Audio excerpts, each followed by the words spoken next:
අප භගවත් ගෞතම හිමි දෙව්රම් වෙහෙරේ වෙසෙනවා සැවැත් නුවර සෑම දෙනාට සදහම් චතු මදු බෙදනවා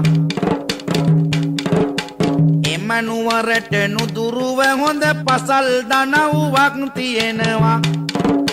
මෙම ගම්මානයේ වටින පින්වත් බමුණන් වෙසෙනවා බමුණු පිරිස අතර කෙනෙක් අදින්න පුම්බකය නමින්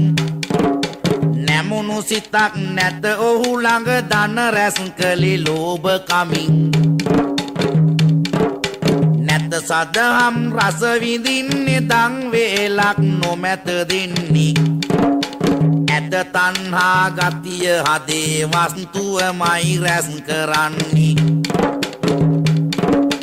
තම පෙම්බර බිරිඳට